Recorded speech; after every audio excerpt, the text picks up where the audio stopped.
अस्सलाम वालेकुम नाजरीन, आप देख रहे हैं program the review Kamran Yusuf और शहबाज राना के साथ। द रिव्यू में हम पाकिस्तान की मईशत, खारजा अमूर और नेशनल सिक्योरिटी से जुड़े मामलात पर बात करते हैं। लगता है कि हुकूमत पाकिस्तान के लिए ताजरों पर टैक्स लगाना ऐसा ही है जैसे मौसम सरमा में आप K2 की चोटी को सर करें, क्योंकि आपको पता है कि K2 की चोटी को अदरवाइज भी इवन समर्स में सर करना एक बहुत बड़ा चैलेंज होता है और विंटर्स में उसे सर करना तो ऑब्वियसली नेक्स्ट टू इम्पॉसिबल है। इस हफ्ते हमने देखा बुध के रोज कामयाब हड़ताल की तमाम ताजरों ने जो हुकूमत उनको टैक्स नेट में लाना चाहती है, बावजूद इसके कि हम अपने इस प्लेटफॉर्म के ऊपर डिस्कस करते रहे कि कैसे ताजरों को अकोमोडेट करने के लिए हर तरह की सहूलत देने की FPR ने और हुकूमत ने कोशिश की, लेकिन उसके बावजूद जो हैं वो ताजर मानने के लिए तैयार नहीं है। और शहबाज, लगता ये है कि एक दफ़ा फिर, क्योंकि हम दो केस गवर्नमेंट की इस हद तक तारीफ करते रहे कि ये अटैम्प्ट तो कर रहे हैं, कोशिश कर रहे हैं, बेशक एक कॉम्प्रोमाइज्ड किस्म की स्कीम जो ला के, but at least they are trying कि ग्रेजुअली जो ताजर तबका है उनको टैक्स नेट में लाया जाए, लेकिन ताजर बिल्कुल भी आई थिंक पकड़ाई नहीं दे रहे। और जो कामयाब उन्होंने हड़ताल की है उसके बाद क्या सेंस है with in the government? Do you think कि गवर्नमेंट स्टिक करेगी, अपनी जो पॉलिटिकल विल दिखाएगी, या माजी की तरह एक दफ़ा फिर ये गवर्नमेंट ठुस हो जाएगी? कामरान, जिन ताजरों ने एक मिलिट्री डिक्टेटर को, जनरल परवेज मुशर्रफ को घुटने टेकवा दी हों, वो उनके लिए वज़ीर आज़म शहबाज शरीफ हो, वज़ीर आज़म इमरान खान हो, वज़ीर आज़म नवाज शरीफ हो, उनके लिए कोई मानी नहीं रखते। वो समझते हैं कि वो इतने पावरफुल हैं कि एक दिन वो पूरा मुल्क बंद कर देंगे तो कोई भी मुतालबा जो है वो अपना मनवा लेंगे। और ख़ास तौर पर ऐसी गवर्नमेंट से जो पॉलिटिकली इंतहाई वीक है, कंट्रोवर्शियल है, लेजिटिमेसी के उसके ऊपर सवालात हैं और उसको जो कहा जाता है बड़े आराम से वो मान लेती है। तो उन्होंने कहा कि बाकी सारी अपनी बातें मनवाते हैं तो हम भी मनवा सकते हैं। आपने कहा कि क्या हुकूमत घुटने टेक देगी या इस दफ़ा स्टैंड लेगी? एक ही जो है आपको रे ऑफ होप है इस केस में, वो IMF है कि अगर IMF कोई इसके ऊपर सख्त स्टांस ले लेता है तो हुकूमत घुटने शायद टेकना चाहे भी तो ना टेक सके। लेकिन अभी तक मेरे पास जो इतलात आ रही है, हुकूमत कुछ जो मरात है मजीद वो ताजरों को देने के लिए तैयार हो गई है। अच्छा, इन मरात के ऊपर बाद में डिस्कस करेंगे। देखें, हमने यहाँ पर डिस्कस किया था कि गवर्नमेंट ने कोशिश की कि जो ताजरों को टैक्स नेट में लाया जाए और एक ग्रेजुअल प्रोसेस के साथ आगे बढ़ा जाए और एक कॉम्प्रोमाइज्ड जो स्कीम है उसको लॉन्च किया गया और तासुर शायद यही दिया गया कि अब ताजरों को एतराज़ नहीं है। अब जो इन्होंने हड़ताल की है, असल अब ताजरों का क्या मसला है? जब इतनी इंसेंटिव्स भी ऑफर की, इतनी फेवरेबल आप कंडीशंस उनको ऑफर कर रहे हैं, जो बुनियादी इस हफ्ते हड़ताल उन्होंने की उसका बुनियादी नुक्ता क्या था, उनका मुतालबा क्या है? देखिए कामरान, ऐसा कभी भी नहीं है कि ताजरों ने स्कीम को माना है। बेसिकली स्कीम है क्या? अप्रैल इस साल में हुकूमत ने ड्राफ्ट स्कीम अनाउंस की कि जो ताजिर हैं सिर्फ 42 शहरों में, पूरे पाकिस्तान की यहाँ पे बात नहीं हो रही, 42 शहरों के जो ताजिर हैं वो 100 रुपये माहाना से लेके 60,000 रुपये माहाना एडवांस इनकम टैक्स देंगे। ये फिक्स होगा और साल के बाद जब अपना वो गोशवारा जमा करवाएंगे तो उसमें जो भी उनका एडजस्टमेंट होती होगी वो अपनी कर लेंगे उसके ऊपर एडजस्टमेंट। तो एक इनके जो एक रहनुमा है नईम मीर साहब, जिनका हम अपने प्रोग्रामों में कई दफ़ा तस्करा कर चुके हैं, वो बेसिकली PMLN की साइड पे हैं आजकल। तो वो गवर्नमेंट के साथ शामिल हो गए स्कीम के ऊपर। वो ताजिर 2 स्कीम के कोऑर्डिनेटर बन गए, उन्होंने एक ऑफिस ले लिया। गवर्नमेंट ने भी उनको 2 PROs भी दिए हैं उनको कि अपनी वो जो एक्टिविटी है वो पब्लिसाइज कर सके, बट ताजिर कभी भी स्कीम के हक में नहीं थे। अब एक 100 रुपया जो है, अगर आप 50 स्क्वायर फीट की दुकान है तो उसके ऊपर 100 रुपया इनकम टैक्स है और 50 स्क्वायर फीट की दुकान के ऊपर मैं FBR को ले जाता हूँ जहाँ पे करोड़ों रुपए का कारोबार हो रहा है, ठीक है, और 100 रुपया पर मंथ को टैक्स है। फिर जैसे पॉश एरियाज है, इस्लामाबाद के आप एग्जांपल लेते हैं, अब जना सुपर मार्केट है, E7 की मार्केट्स हैं, E11 की मार्केट्स हैं, तो वहाँ पे अगर 60,000 रुपया है, उनकी तो दिन के अंदर जो इतनी लाखों में सेल हो रही है, 60,000 रुपया पर मंथ उनके ऊपर कुछ भी नहीं है। इसके बावजूद ताजिर नेट पे आने को तैयार नहीं है। उनका जो मुतालबा वही है कि ये जो अपनी स्कीम लॉन्च की इसको खत्म कर दें सिरे से। वो तो कह रहे हैं कि हमने इस फिक्स स्कीम के अंदर भी नहीं आना, तो हमसे तो बात ही ना करें ना। उनका पहला मुतालबा यह है कि FBR में करप्शन खत्म करें तो फिर हम टैक्स देंगे। वही जो आपने अभी बात की है K2 की, कि सर्दियों में K2 को सर कर ले तो फिर हम टैक्स देंगे। मेरा ख्याल है कि पाकिस्तान इस वक्त जो एक वज़ीर आज़म शहबाज शरीफ साहब बात करते हैं कि पाकिस्तान में जो एलीट कैप्चर उसको वो ख़त्म करेंगे, वो बिल्कुल इस चीज़ के ऊपर तगड़े हैं कि वो बिल्कुल इनके ऊपर टैक्स लगाएंगे। एटलीस्ट जो एक्सपोर्टर्स थे उनकी हद तक तो प्राइम मिनिस्टर ने स्टैंड लिया। एक्सपोर्टर की जो स्कीम आई थी उसके ऊपर ऑल दो स्टेज के ऊपर वहां पे भी गवर्नमेंट ने फ्लेक्सिबिलिटी दिखाने की कोशिश की, IMF नहीं माना। IMF का ये कहना था कि सारे बजट में आपके पास ये एक स्कीम ही है एक्सपोर्टर्स वाली, जो कुछ काम किया बाकी तो रूटीन की चीजें चल रही हैं।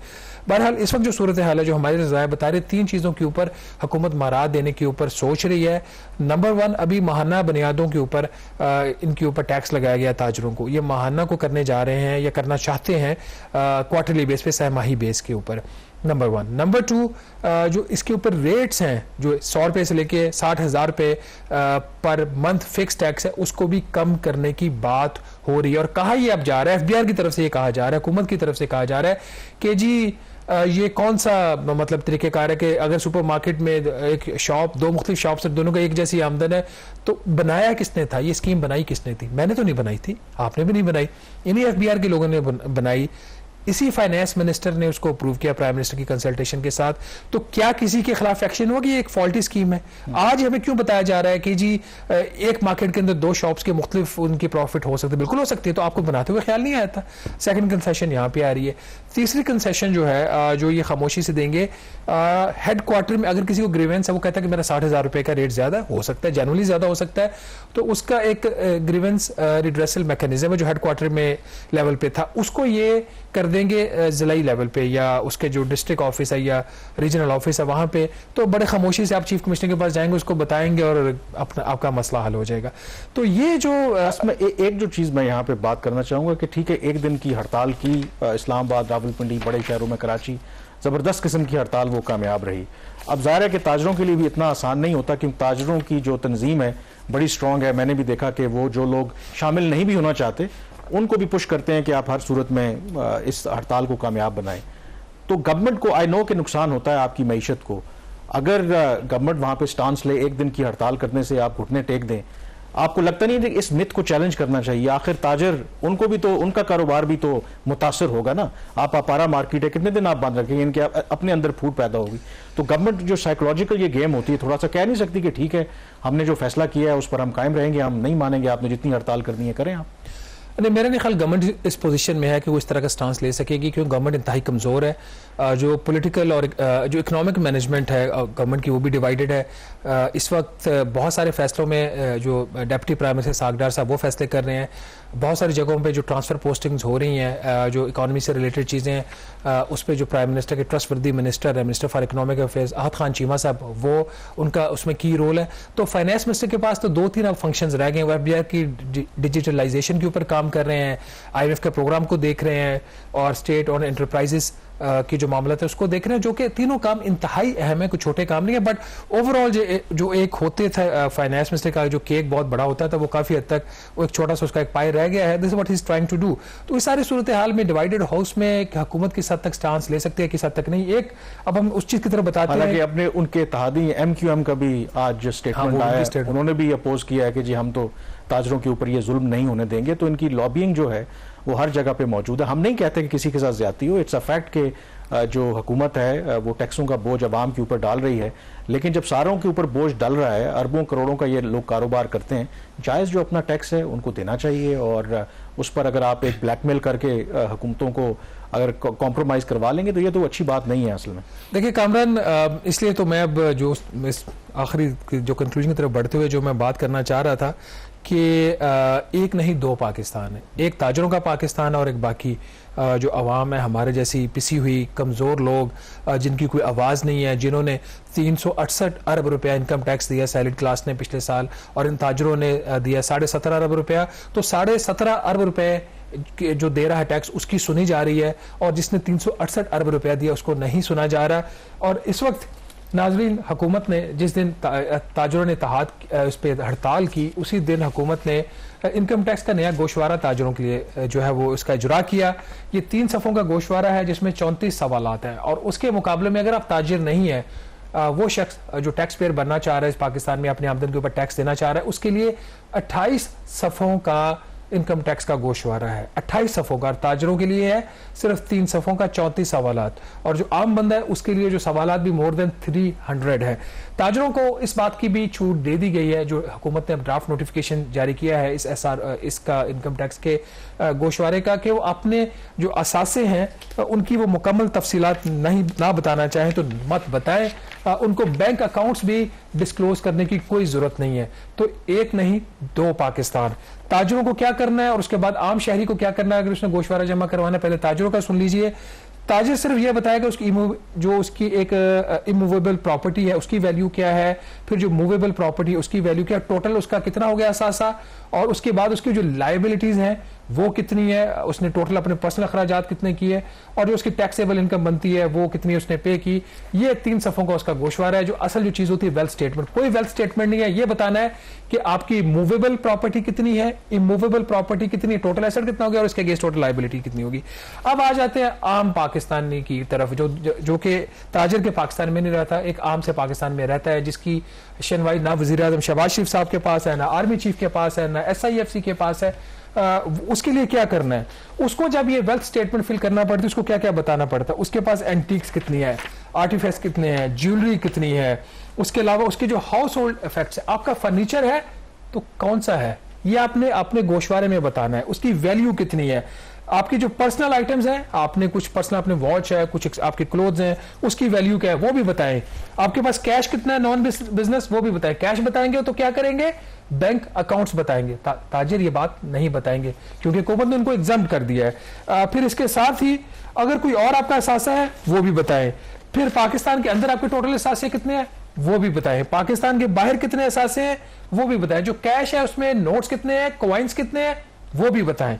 ये है एक आम पाकिस्तानी का जो है। इसके अलावा उस मजीद डिटेल्स क्या मांगी, advances, borrowing, credit, loan, mortgage, अच्छा ओवरड्राफ्ट, पेएबल, मतलब टोटल लायबिलिटीज की फिर आप बताएंगे। फिर आपने पिछले साल अपनी आमदन आपने कितनी जाहिर की पिछले गोशवारे में, इस साल कितनी आपने जाहिर की।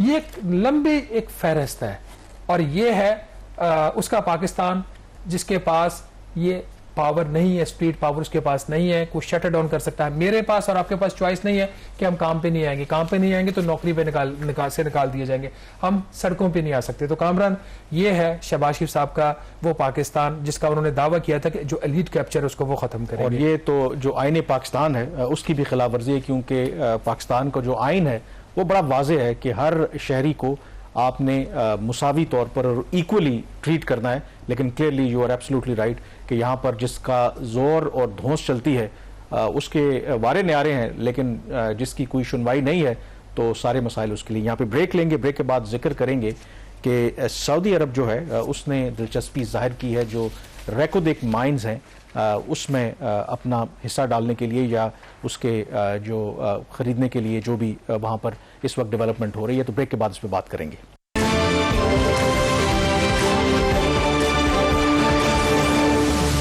जी, ब्रेक के बाद एक दफ़ा फिर आपको खुश आमदेद कहते हैं। सऊदी अरेबिया ने इंटरेस्ट शो किया है और पाकिस्तान को ऑफर की है कि वो रेकोदिक जो माइंस हैं उसमें जो स्टेक्स हैं वो ख़रीदना चाहते हैं, यानी कि वहाँ पे सरमायाकारी करना चाहते हैं। लेकिन उससे पहले शहबाज इंपॉर्टेंटली आपको पता है कि IMF के एग्जीक्यूटिव बोर्ड का ऑब्वियसली इजलास होना है जिसमें पाकिस्तान का जो प्रोग्राम है $7 अरब का उसकी मंजूरी देनी है। और उसकी एक जो अहम शर्त है कि हमने जो अपने दोस्त ममालिक से कर्जे ले रखे हैं उसके रोल ओवर की बात हो रही है। लेकिन जो गवर्नमेंट की अपनी जो रिपोर्ट मंजर आम पर आई है, जो $9 अरब के रोल ओवर की बात हो रही है, वो हम अभी तक करने में कामयाब नहीं हुए। क्या ये जो रिपोर्ट गवर्नमेंट ने जारी की है ये आउटडेटेड है, उसमें कोई लेटेस्ट डेवलपमेंट हुई है या ये लेटेस्ट पिक्चर प्रेजेंट कर रही है? नहीं, बिल्कुल भी आउटडेटेड नहीं है। ये एक मंथली एक फीचर है, मिनिस्ट्री ऑफ इकोनॉमिक अफेयर्स एक रिपोर्ट जारी करते हैं कि पाकिस्तान ने कितने गैर मुल्की कर्जे जो है वसूल किए हैं। इन कर्जों में वो तफसीलात शामिल नहीं होती जो कर्ज स्टेट बैंक ऑफ पाकिस्तान की बैलेंस शीट के ऊपर बुक होते हैं। जैसे मुत्तहदा अरब अमारात का जो कर्जा है वो स्टेट बैंक की बैलेंस शीट के ऊपर है, कुछ चाइनीज़ कर्जा है वो भी स्टेट बैंक की बैलेंस शीट के ऊपर है। तो जो फेडरल गवर्नमेंट की बुक्स के ऊपर कर्जा होता है उसकी डिटेल्स ये लोग जारी करते हैं। एज ऑफ 31 जुलाई जो $9 अरब का रोल ओवर हमें चाहिए था, जिसमें $4 अरब चीन से, $5 अरब सऊदी अरेबिया से, वो रोल ओवर नहीं मिला। $4 अरब के कमर्शियल लोन्स की हमें चाहिए एक्सटेंशन, वो भी इसके अंदर जीरो शो हो रहा है। तो तकरीबन $40 करोड़ जो है उसके कर्जे पाकिस्तान को मिले हैं, जिसमें ज़्यादातर जो पैसा है वो आया है $137 मिलियन रफली, जो एक नया पाकिस्तान सर्टिफिकेट स्कीम है कि जो पाकिस्तानी मुल्क से बाहर रह रहे हैं वो डॉलर टर्म्स में एक अच्छे सूद के ऊपर वो पाकिस्तानी गवर्नमेंट को कर्ज देते हैं। रोशन डिजिटल नया पाकिस्तान सर्टिफिकेट। लेकिन इसमें एक जो चीज़ आपने बात की है कि ये जो नंबर है या डेवलपमेंट है ये 31 जुलाई तक है। ऑब्वियसली आज 30 अगस्त है और इसके ऊपर ऑब्वियसली जो गवर्नमेंट है वो जो रेलेवेंट कंट्रीज उनके साथ बातचीत कर रही है, तो इस पूरे महीने में कोई ऐसी डेवलपमेंट पेशरफ्त अभी तक नहीं हुई, कोई उम्मीद अफजा खबर नहीं है कि ये ममालिक रोल ओवर की अभी तक ऐसी कोई खबर नहीं है कि अगर होती तो आज 30 अगस्त है, आज टेंटेटिवली जो स्केजुअल था IMF के बोर्ड के ऊपर पाकिस्तान का केस जाना था, तो इसलिए इंडेफिनेटली वो पोस्टपोन हुआ। गवर्नमेंट ऑफ पाकिस्तान ट्राई कर रही है, बल्कि अभी हमारा जो मकसद भी इसको लिंक करने का इसके साथ यही है। नाज़रीन, बड़ी खबर ये है कि अगर रेकोडेक डील जो है वो हो जाती है सऊदी अरेबिया के साथ और सऊदी अरब 15% जो शेयर्स है रेकोडेक के वो खरीद लेता है, तो हुकूमत पाकिस्तान का ये ख्याल है कि सऊदी अरब से जो रोल ओवर है $5 अरब का और $1.2 अरब की ऑयल फाइनेंसिंग फैसिलिटी की भी जो दरख्वास्त की गई है उसके ऊपर एक रैपिड प्रोग्रेस जो है वो हो सकती है। तो ये कहा जा सकता है सेफली कि जो अब IMF के प्रोग्राम की जो की है उसकी जो कुंजी है वो सऊदी अरेबिया के हाथ में चली गई है। सऊदी अरब से firm commitment, firm offer Pakistan को मौसूल हो चुकी है और हमारे जरा ये बता रहे हैं कि प्राइम मिनिस्टर शहबाज शरीफ साहब ने ये इंस्ट्रक्शंस दिए हैं रेलेवेंट अथॉरिटीज को विद इन नो टाइम इस ऑफर को फाइनलाइज किया जाए और जितनी जल्दी ये ऑफर फाइनलाइज होगी उतनी जल्दी ही उम्मीद है कि पाकिस्तान के जो बाकी माली मामलात हैं सऊदी अरेबिया के साथ वो आगे बढ़ेंगे। अभी हम प्राइस स्टेज के ऊपर नहीं बता सकते आपको, लेकिन जो सऊदी अरब की जो ऑफर आई है वो उसमें उसके 3 मेजर कंपोनेंट्स हैं जो उनकी तरफ से ऑफर। एक बड़ा सबसे कंपोनेंट उन्होंने 15% शेयर्स खरीदने के बदले एक प्राइस ऑफर की है और वो जो कीमत होगी वो 2 किस्तों में सऊदी अरेबिया पे करना चाह रहा है। पहली किस्त जो वो देगा जब साइनिंग हो जाएगी 10% शेयर्स ट्रांसफर करने की और दूसरी किस्त बाकी जो 5% है उसके ऊपर सऊदी अरब ने ऑफर की है और उसके साथ ही उन्होंने जो है ग्रांट भी पाकिस्तान को ऑफर की है। मशाखिल पंजगोर एक सड़क बनाने के लिए ग्रांट है और ये जो सड़क है इसका बड़ा अहम रोल है इन माइंस तक पहुंचने के लिए और इसकी वहां से जो भी मिनरल्स निकलते हैं उसकी ट्रांसपोर्ट करने के लिए। जो ग्रांट कंपोनेंट है टोटल ऑफर का वो तकरीबन बनता है 22% और बाकी जो 78% है वो कैश अमाउंट है उस चीज की जो शेयर्स प्राइस है उसके ऊपर ये ऑफर पाकिस्तान जो है वो मसूल कर चुका है। और जो हमारे जराए बता रहे हैं स्पेशल इन्वेस्टमेंट फैसिलिटेशन काउंसिल ने इस ऑफर की मंजूरी दे दी है, लेकिन हतमी जो फैसला होगा वो एक प्राइस नेगोशिएशन कमेटी जो बनी है वो करेगी और उम्मीद ये की जा रही है कि आइंदा चंद दिनों में इसके ऊपर कामरान को बहुत बड़ी कोई जो है वो डेवलपमेंट वो एक्सपेक्टेड है। अगर ये चीज हो जाती है तो इसमें आप ये सेफली कह सकते हैं कि SIFC के प्लेटफॉर्म के ऊपर ये सबसे बड़ी जो है वो सबसे पहली बल्कि और सबसे बड़ी डील यही होगी।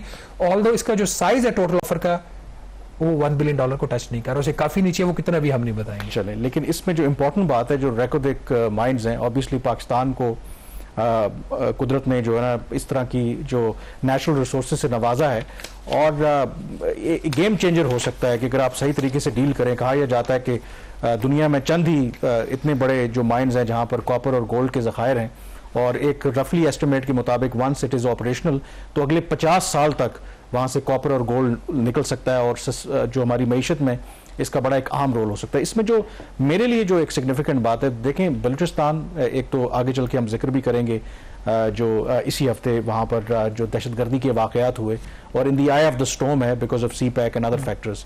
सऊदी अरब की तो आपने बात की है। इंटरेस्टिंगली जो US है ये उनका जो एक एग्जिम बैंक है, एक्सपोर्ट इम्पोर्ट जो उनका बैंक है, वो भी दिलचस्पी जाहिर कर रहा है इसमें सरमायाकारी करने के हवाले से या लोन देने के हवाले से।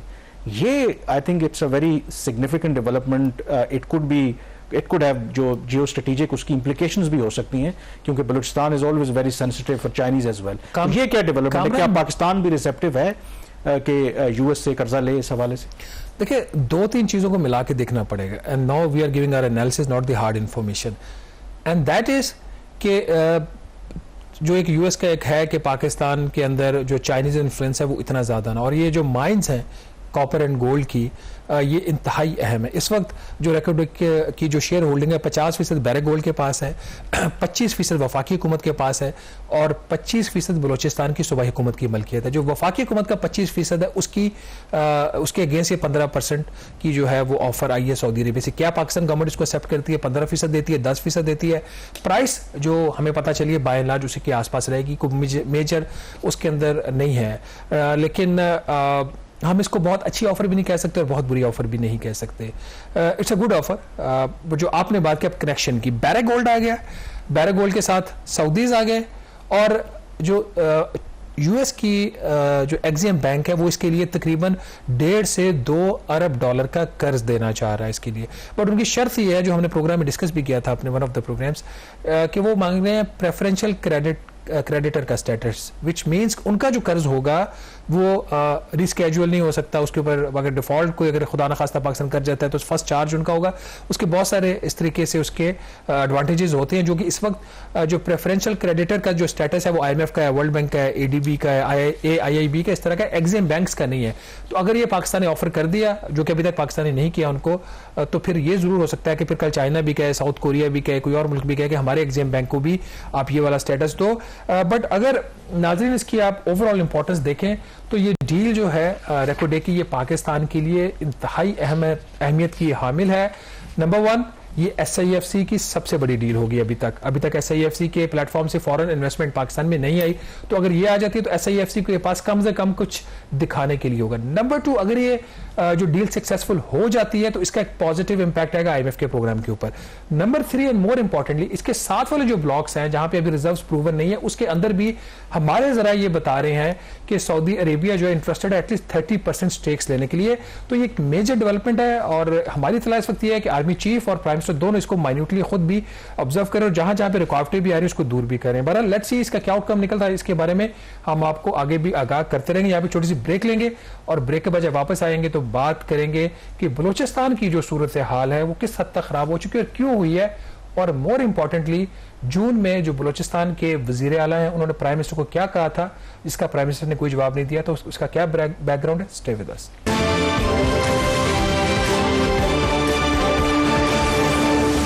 जी, ब्रेक के बाद एक दफा फिर आपको खुशामदीद कहते हैं। इस हफ्ते यानी कि 26 अगस्त को बलूचिस्तान में दहशतगर्दी के बहुत बड़े पैमाने पर वाक़यात हुए। ये तो हम जानते हैं कि वहाँ पर एक लॉ एंड ऑर्डर की सिचुएशन कई दहाइयों से मौजूद है, लेकिन शायद किसी को तवक्को नहीं थी कि एक दिन के अंदर बलूचिस्तान के 10 जो मुख्तलिफ अजला हैं वहाँ पर एक ही वक्त में दहशतगर्द हमले करेंगे। और जो सबसे जो डेडलीस्ट अटैक उन्होंने किया वो जो मूसा खेल जो ज़िला है, और उसमें 23 बेगुनाह मासूम जो शहरियों को, और वो शहरी जो बेशतर उसमें पंजाब से जिनका ताल्लुक था, बसों पर, ट्रकों पर, वहाँ पर जो सूबों के दरमियान, बलूचिस्तान और पंजाब के दरमियान जो तिजारत होती है उसके लिए वो आते जाते थे, तो उनको बाकायदा तौर पर इन दहशतगर्दों ने बसों से, ट्रकों से उतार कर उनकी शनाख्ती परेड कर कर उनको फिर इस तरीके से कत्ल किया। फिर इसी तरह से बाकी जो कई इलाके हैं, कल्लात, मस्तूंग, लसबेला,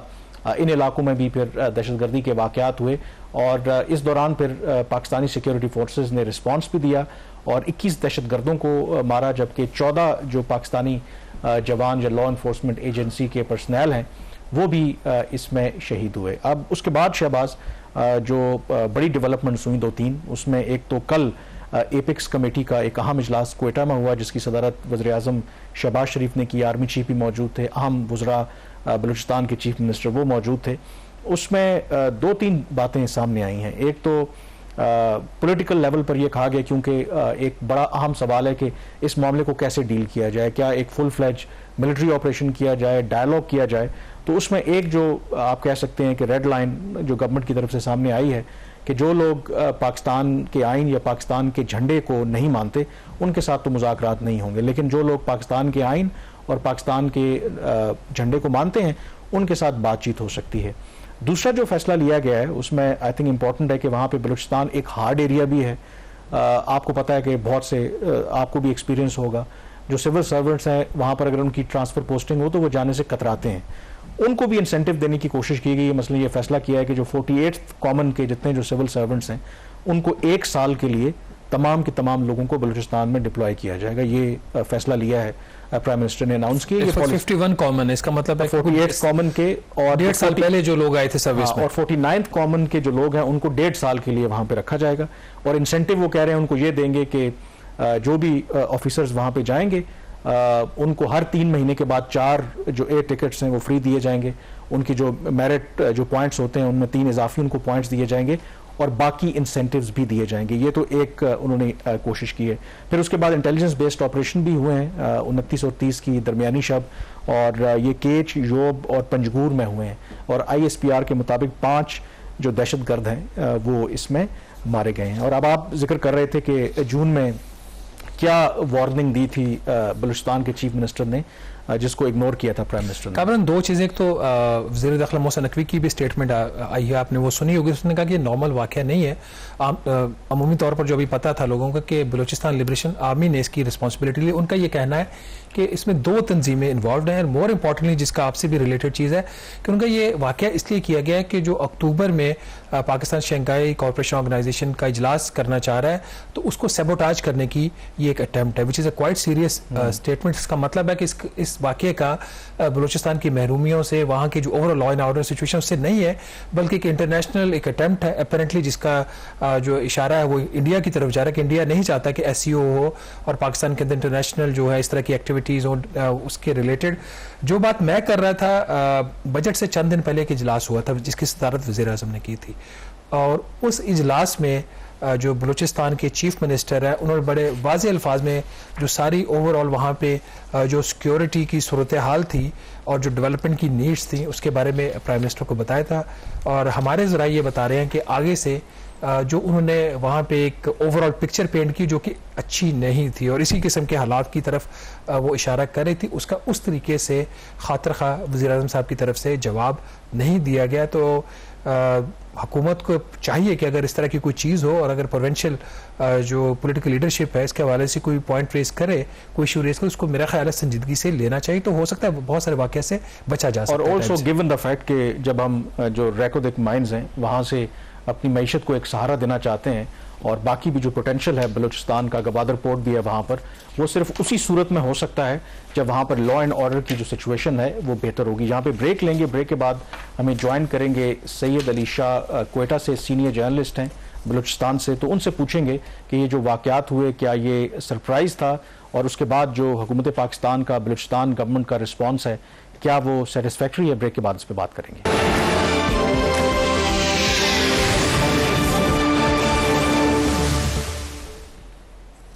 जी, ब्रेक के बाद एक दफ़ा फिर आपको खुशामदीद कहते हैं। बलूचिस्तान की मौजूदा सूरत हाल के हवाले से और ख़ास करके 26 अगस्त को जो दहशतगर्दी के वाक़यात हुए उस तनाजुर में फर्दर बात करने के लिए हमारे साथ मौजूद हैं स्काइप पर सैयद अली शाह साहब। सीनियर जर्नलिस्ट हैं ये और बलूचिस्तान क्वेटा से रिपोर्ट करते हैं। तो बहुत शुक्रिया सैयद अली शाह प्रोग्राम में ज्वाइन करने के लिए। सबसे पहले मैं आपसे ये पूछना चाहूँगा कि बलूचिस्तान में लॉ एंड ऑर्डर का प्रॉब्लम ऑब्वियसली कई डेकेड से है, ये तो हम जानते हैं, और दहशतगर्दी के वाक़यात पहले भी होते रहे हैं।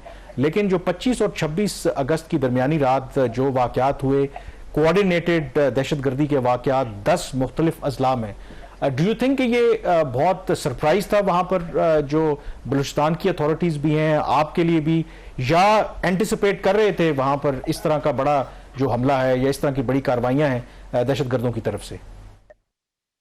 बहुत शुक्रिया कमरान साहब। बात यह है कि ये सरप्राइज था हमारे लिए, लॉ इन्फोर्समेंट एजेंसीज के लिए, गवर्नमेंट के लिए। पहले भी इसी तरह के वाकयात रुनमा होते रहे, वो कभी कच्ची में, बोलान में या तुर्बत में, मसलूम में, कहीं बस को रोक दिया, कहीं गाड़ी को रोक दिया, मुसाफिर उतारते थे, फिर जाहिर है वो कत्ल करते थे।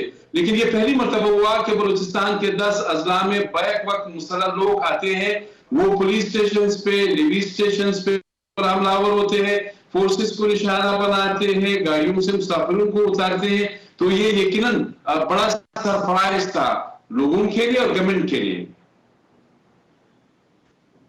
अच्छा शाह साहब, ये जैसे आपने फरमाया कि बहुत बड़ा सरप्राइज था, तो इट मीन्स के ये एक इंटेलिजेंस फेलियर भी था, और इस वक्त सूबे के अंदर इस वक्त एहसासात क्या लोगों के पाए जाते हैं कि अगर इस तरह के वाकयात खुदा न खास्ता एक फ्रीक्वेंसी के साथ होना शुरू हो जाएं, तो how do you see the situation on ground? लोगों के जज्बात क्या है इस वक्त?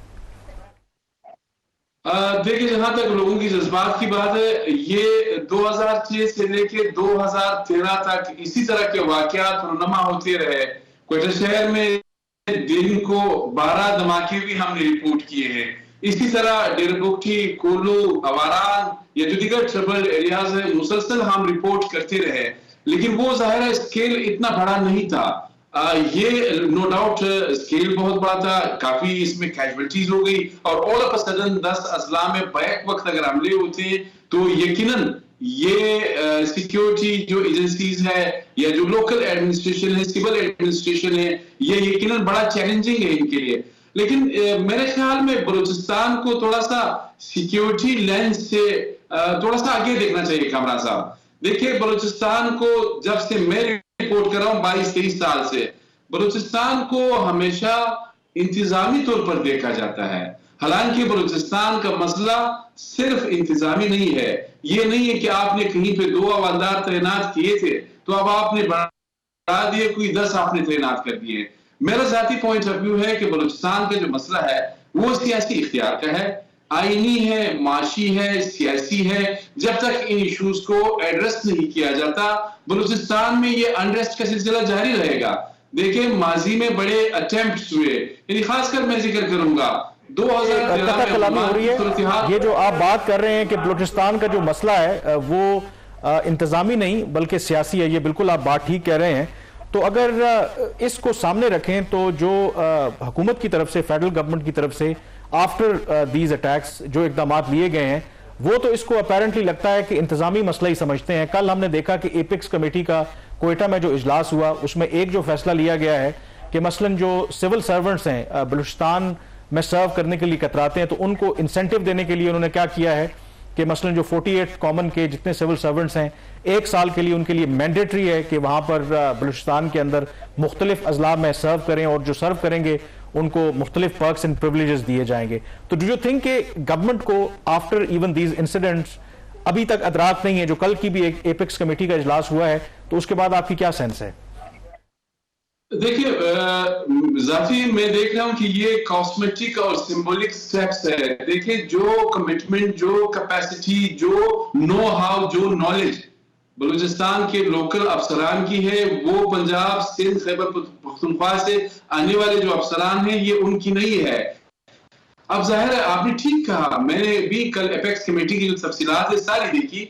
बज़ाहिर तो ऐसा लग रहा है कि वफाक जो है वो भी बलूचिस्तान को इंतजामी मसले के तौर पर देख रहा है। मेरे ख्याल में ये ठीक नहीं है। अगर इंतजामी तौर पर तो देखें, ताकत का बहुत ज्यादा इस्तेमाल हुआ है। आप देखें, साबिक सदर परवेज मुशर्रफ के दौर में ताकत का इस्तेमाल हुआ, लेकिन बंदूक यानी जो गन पॉइंट है उसकी वजह से ताकत का जितना भी इस्तेमाल हुआ उसकी वजह से अमन तो बहाल नहीं हो सका।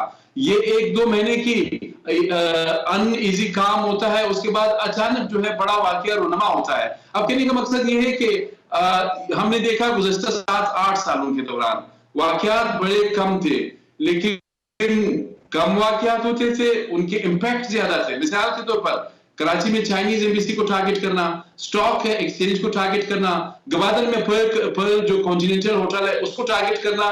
तो कहने का मकसद ये है कि उनकी अपनी एक स्ट्रेटेजी है। अगर ताकत के इस्तेमाल से चीजें बेहतर होती तो मेरा ख्याल है 2000 से बलूचिस्तान में जो बम धमाकों का या जिस तरह ये टारगेटेड किलिंग्स जो है इनका सिलसिला शुरू हुआ है, तो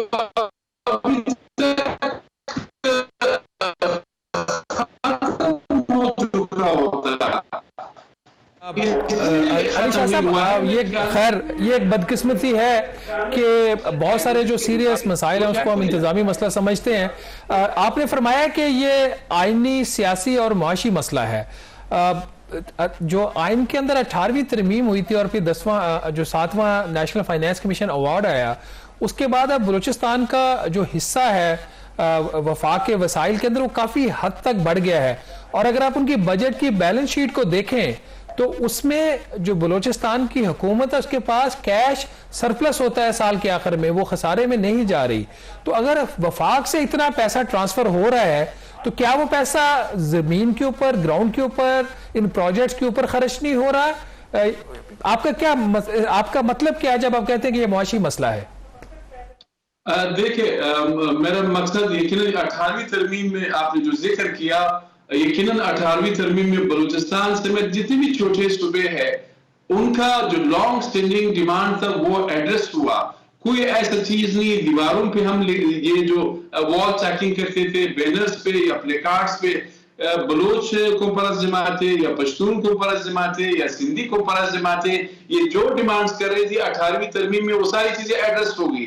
हाँ, ये भी एक तल्ख हकीकत है कि 2009 में जब नेशनल फाइनेंस कमीशन अवार्ड होता है गवादर में साबिक वज़ीर-ए-आज़म सैयद यूसुफ रज़ा गिलानी की सरबराही में, तो बलूचिस्तान का जो बजट है वो 60-70 अरब रुपए से जंप करके 150 अरब रुपए तक जंप करता है, पहुंच जाता है। लेकिन इसके बावजूद बलूचिस्तान में बेरोजगारी है, गुर्बत है, भूख व अफलास है। कहने का मकसद ये है कि हम खुद भी जिम्मेदार है, वो चाहे हमारी कॉन्फ्रेंस जमाते हैं, मजहबी है या जो मेन स्ट्रीम पॉलिटिकल पार्टीज है, बलूचिस्तान में हमने खुद भी अच्छा नहीं किया है। ऐसा वक्त नहीं है, हमारे पास कम है, आखिरी मिनट जा रहा है। मैं ये सवाल आपसे जरूर पूछना चाहूंगा कि जो 26 अगस्त को वाकयात हुए उसमें मासूम जानों का ज़िया हुआ, पंजाब से लेट से मूसा खेल के इलाके में जो 23 लोग मारे गए, हमने हुकूमत की तरफ से, बाकी सियासी रहनुमाओं की तरफ से मुज़म्मती बयानात तो देखे। क्या जो बलूचिस्तान के अंदर नेशनलिस्ट पार्टीज हैं या जो विफाक से नाराज हैं, मसलन लेट से कि आजकल मारंग बलोच काफी वहां पर पॉपुलर हैं, क्या उनकी तरफ से कोई मुज़म्मती बयान सामने आया है जिन मासूम लोगों को इन दहशतगर्दों ने मारा है? देखिए, बलूचिस्तान की अक्सरियत जो पॉलिटिकल पार्टीज है वो जो चाहे कोई परस्त पॉलिटिकल पार्टीज जिस तरह आप कहते हैं, नेशनल पार्टी है, डॉक्टर अब्दुल मालिक बलूच की पार्टी है, बलूचिस्तान नेशनल पार्टी सरदार अख्तर मेंगल की पार्टी है, इसी तरह महमूद खाना चिकजई की पार्टी है, पश्तूनख्वा मिली अवामी पार्टी, अवामी नेशनल पार्टी है, या जो रिलीजियस पॉलिटिकल पार्टीज है, इन तमाम पॉलिटिकल पार्टीज ने इन वाकयात की मजम्मत की है और इस पर गम व गुस्से का इजहार किया है। मैं कहता हूं कि बहुत बड़ी मोर देन 90% जो पॉलिटिकल पार्टीज है या सिविल सोसाइटी है, ह्यूमन राइट्स है, सब ने इसकी मजम्मत की है। चलिए, बहुत शुक्रिया अली शाह साहब। बलूचिस्तान वाला मामला आज का नहीं है और एक बड़ा कॉम्प्लेक्स चैलेंज है और इसके लिए गवर्नमेंट को बहुत सोच विचार के साथ एक मल्टी जो प्रोंग स्ट्रैटेजी होती है वो अपनाना पड़ेगी और ये ओवरनाइट चीजें ठीक नहीं होंगी, बट ग्रेजुअली उसके अंदर इंप्रूवमेंट आएगी। लेकिन एक बहुत प्रूडेंट और एक जो सेन जो पॉलिसी है उसको अडॉप्ट करने की जरूरत है। प्रोग्राम द रिव्यू से इतना ही। कामरान यूसुफ और शहबाज राना को इजाजत दीजिए। अल्लाह हाफिज।